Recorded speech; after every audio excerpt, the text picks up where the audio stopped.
Hey guys, how are we doing? Ooh, let's get that adjusted. So we're doing another Swagkage video.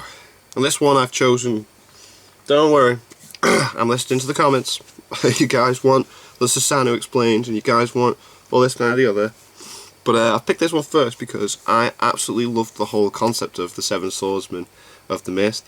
Like, ever since we were introduced to Zabuza, the very first bad guy of Naruto, he just seems so cool to me, and then for him to be part of this group once, and then I was just like, right, and then the whole idea of these 7 swordsmen, and then, it just seemed like such a cool idea to me. So as soon as I seen that Swagkage's done the 7 Ninja Swordsmen of the Mist video, thought it'd be really cool to get like an even better understanding of the whole group and whatnot, seeing as they weren't in it that much. So, let's just get into this. This is the 7 Ninja Swordsmen of the Mist from Swagkage.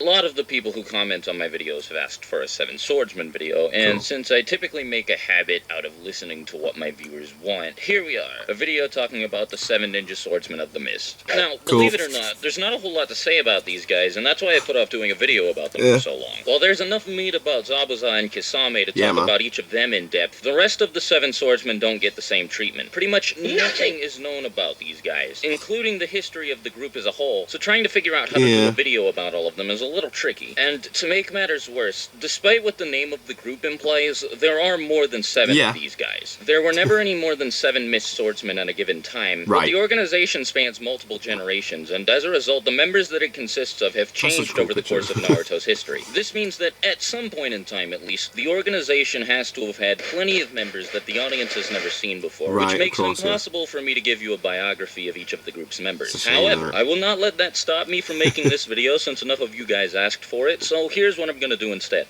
Let me just break down everything I know about the group as a whole for you. So, first of all, one fun fact about the 7 Ninja Swordsmen of the Mist that doesn't really contribute to them in any way is the fact that most of them have a surname related in some way, shape, or form to a kind of produce. For example, Kushimaru Kurirare's last name means chestnut hail in Japanese, and Jinpachi Munashi's last name roughly translates to empty Asian pear tree in Japanese. So, yeah, I think you get the idea. It's sort of similar to the whole vegetable name thing that Saiyans have going on in Dragon Ball. Anyway, I'm sure pretty much none of you care about that, so let me talk about what it meant to be a member of the 7 Ninja Swordsmen of the Mist. The organization didn't seem to serve any particular purpose, but I do know that the group was always made up of the Hidden Mist Village's 7 greatest swordsmen at any given time. As I mentioned earlier, it spanned multiple generations, so it's lasted quite a while, and this is likely due, at least partially, to the fact that the swords used by each of its members were passed down to whoever took their owner's place in the future. In other words, the swords used by the 7 Ninja Swordsmen of the Mist always remained the same, no matter who made up the group at the time they were being used. I assume that this led to many aspiring Hidden Mist Swordsmen aiming to become one of the 7 Ninja Swordsmen of the Mist, not only because they would be given an honorable title, although that was most certainly part of it, but also because they would receive one of the 7 legendary blades if they succeeded. These swords are honestly serious business, and are quite possibly more legendary than the people who wielded them in the first place, which is without a doubt one of the reasons why the 7 Ninja Swordsmen of the Mist were so feared. Luckily for me, each of these 7 swords were given unique names, so I'll be able to easily list them off for you, and give you a summary of what each of the swords were capable of. Kubikiri Bolcho, or Executioner's Blade, is a massive steel buster sword made in the shape of a butcher's knife, with a semicircle near the top meant to be used for decapitating targets. The blade's most notable feature was its ability to repair any damage it had sustained by using the iron it had absorbed from the blood of those it had cut down. Samehada, or Shark Skin, is said to be the most powerful and most terrifying of the 7 great swords, and has the appearance of a massive club covered in the scales of a shark. Samehada's makeup means that, as opposed to other bladed weapons, it does not cut through the targets it strikes. Instead, the scales that line the blade shred whatever they come into contact with, but this isn't why the blade was famed to be so powerful. Samehada is, for some fucking reason, sentient, and it also has the ability to absorb chakra. An owner of Samehada can temporarily merge with the sword and add the absorbed chakra to their own, which greatly increases their power for a short length of time. Kiba, or Fangs, is a pair of twin swords that are fused with lightning release chakra in order to increase their cutting power. This reinforcement has led many people to claim that these are the sharpest swords in existence, though the claim hasn't really been backed up by anything. What's more fascinating than the swords themselves is the fact that they actually debuted in an anime-only filler episode, but were later adapted into the manga saw, along with the person who first used them. Yes! I just thought that was really cool, because that sort of thing doesn't tend to happen a lot. Kabutawari, or wow, the of helmet course. splitter, is... Wow. Well, it's not a sword, really. It's like an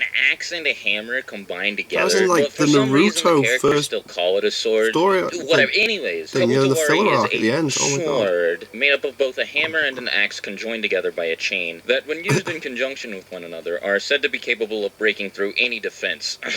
Nuibari, or sewing needle, is a long sword shaped like a needle with a really long wire attached to the end of it. The purpose of the sword is to pierce through a series of targets before sewing those targets together, and it can even be used, if in the hands of someone skilled enough anyway, in a combination of different subsequent angles in order to create entire knots of corpses. It's really cool, and it's probably the most creative of the seven mist swords. Hiramekare is a two-handed sword capable of absorbing and storing its owner's chakra, which it can use to transform into a variety of different shapes. It has been shown with a hammer form, a longsword form, and a twin sword form, though it is possible that it might be able to transform into more than just these. Last but certainly not least is Shibuki, or Splash, which is a sword covered entirely in paper bombs on one side. This is by far the dumbest of the 7 swords, but it's still really cool. It has a certain charm to it, but it's just so ridiculous that, whatever, you get the point. As of now, the 7 Ninja Swordsmen have disbanded, so we're not going to see any more of them in action. And all 7 of them have only fought in conjunction with one another on 2 separate occasions. Once against the Hidden Leaf before many of them were killed by Might Dai after he unleashed the 8th Gate, and once during the 4th Shinobi World War when they were reanimated by Kabuto. Sadly, this is likely all we're going to see of these guys in combat, and likely all we're going to see of these guys in general, since Kishimoto didn't do a whole lot to flesh out the character of each of its members. But oh well. Like I said before, there's not a whole lot to say about anybody who isn't Zabuza or Kasame, and I'll be sure to break those 2 down in a future series I plan on doing where I dissect characters from various anime. But that's for another day. Hopefully you guys enjoyed the video. You know the deal by now. If you're new here, make sure to leave a like or subscribe, and leave any video ideas you have for me in the comments below, and if I like them enough, I'll make sure to get to them in the future. Talk to you later, everybody. Swaikage out. Bye. Bye.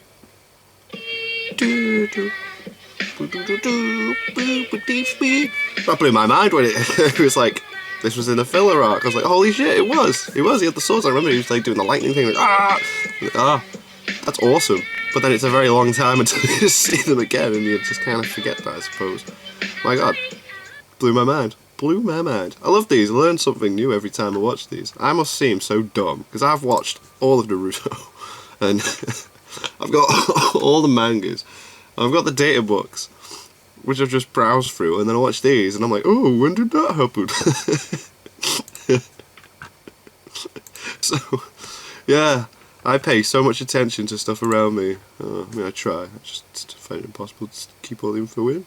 Sorry. Anyway, thank you guys very much for watching. There are more Swaikage videos on the way. Trust me. I'm paying attention to the comments. A comment. I just wanted to do that one. So I was like, whoa. We're gonna get some info on 7 Ninja Swordsmen of the Mist, man. Boom. Yeah. Want that. I want that.